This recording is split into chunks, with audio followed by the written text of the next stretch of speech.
He made that choice unilaterally.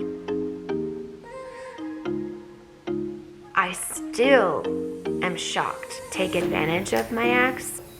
Paint a picture that wasn't real in order requiring that I cooperate a ruse to get more money. Hey guys, it's Kelly. Welcome to my channel, Incredible Anyway. This is the third video in a series about my nightmare of a divorce. I would invite you to go watch the first two videos. If you haven't seen those videos yet, I'll put them in the description so you can check those out. So in this video, I'm going to be talking about some further nightmarish situation. Like I've said before, every single time something happened, I was shocked. I never expected things to happen the way that they did. I thought that it was going to be a relatively smooth process because I just expected things were going to be fair, and I thought that we both would want that, what was fair for each other. Oh, this is it's such a crazy situation to even begin to explain. I got all this legal paperwork, documents that my ex-husband's attorney had filed on his behalf. The first document was filed on February 8th of 2019. The house went on the market January 10th or 11th of 2019. We met with a realtor at the end of October of 2018. So the process had already started back in 2018. So this was February 8th of 2019 this was filed. It is an order to compel me to sell our home, requiring that I cooperate in the sale of the home, which the house was already on the market for 3.5 weeks when that was filed. He also compelled me to file joint tax return. Had he just asked me to file joint taxes with him, I would have said yes. I didn't think it was going to be any other way. That's where I feel that his attorney was just trying to make money, because that document was completely unnecessary. And because he filed that document, he was able to charge his client to write up this petition to compel me to sell real estate and to compel me to file joint tax return, when all my ex-husband had to do was say, Kelly, would you please file joint taxes with me? And already our home was on the market, so he didn't need to ask me to do that. So it was just like really odd that why not just do that? I say yes. If I say no, then I get this, That's where I just think that my ex-husband was taken for a ride. Then my attorney had to respond to it, and then it cost more money that way as well. My ex-husband paid a lot more than he needed to his attorney. The petitioner and counter-respondent has refused to sign an agreed order to sell the real estate. I still am shocked that my husband at the time, my ex-husband, signed this.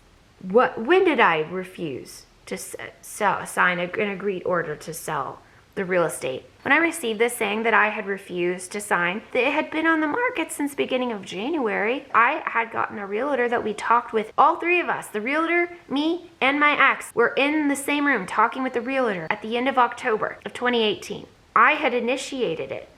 What are you talking about? I really do believe that what the other attorney and my ex-husband are trying to do is portray me as somebody who's trying to take advantage of my ex, and also who is refusing to do these things. And they're lying to paint that picture. It's false. I never refused to sign anything. The house was on the market and had been for 3.5 weeks. And we had plans for it to do that since the end of October.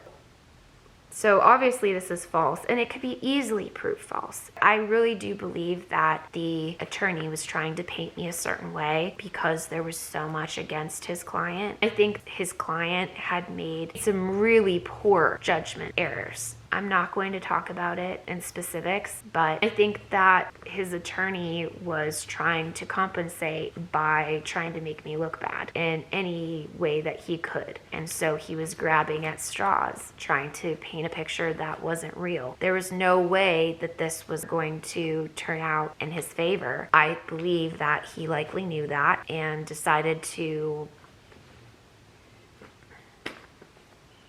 drain money from my ex-husband. I feel that because of the attorney that my ex chose, that things didn't go well for him. Okay, so this part in the petition for sanctions talks about the home. It says the parties own the marital home located at the address in Illinois, which has a mortgage lien on it, that after the respondent and counter-petitioner vacated said premises so that his wife could live there alone, she vacated the property.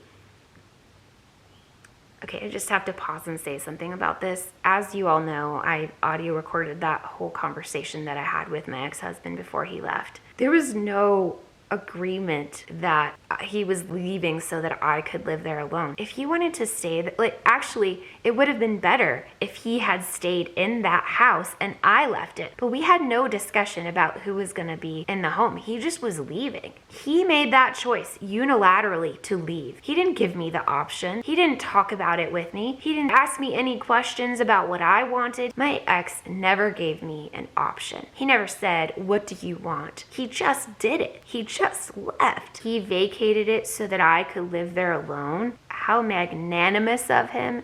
No. That was what was so ridiculous about it, is I couldn't stay in that house without another person living there, specifically him. Absolutely, I had to move. I couldn't stay there without his support. And if he was telling himself something different so that he could leave without burdening his own conscience, well, that's another thing. The man left me in that house. That's the thing, is that my ex-husband didn't talk to me. I feel like there were so many things that could have been resolved without all of this money being spent. But my ex-husband obviously was wanting to handle it this way. You know, this is how he handled it. This was the response to that, my attorney's response. Kelly denies she has refused to sign an agreed order to sell the marital home. Kelly admits that the parties own a marital home at the address. Kelly admits that she has vacated the marriage home. Further answering, Kelly affirmatively states she has not worked through the entirety of the parties' 12-year marriage. Kelly suffers from poor health and has been diagnosed with numerous medical ailments, including but not limited to chronic migraine disease, Meniere's disease, fibromyalgia, psoriatic arthritis. Throughout the entirety of the parties' 12-year marriage, respondent acted as Kelly's caregiver and provided for her financial support. On or about July 27th of 2018, without prior notice, respondent vacated the marital home, thereby abandoning Kelly. In need of a caretaker and financial support, Kelly was forced to move to Kentucky to reside with her parents. I felt so validated when I read what my attorney had written, because up till this point, there had been no statement about what my ex-husband had done, because it's a no-fault state and him abandoning me didn't really have much need to be discussed. But it's almost like his attorney opened him up to this by making these weird allegations. Then actually the light got pointed on who really was at fault. It just blows my mind, and that's why, to me, it just seems like this is just a ruse to get more money on the attorney's behalf. But then I have to think about how my ex-husband signed all this paperwork, and I go, wow, he signed these things. So basically, I'm just reading through these legal documents, and I am reading it out loud to my mom, and I'm sobbing because of the allegations. It's a big deal. He's accusing me of a felony. It's still shocking to me today. I still am like, this really happened. Going to jail for a felony.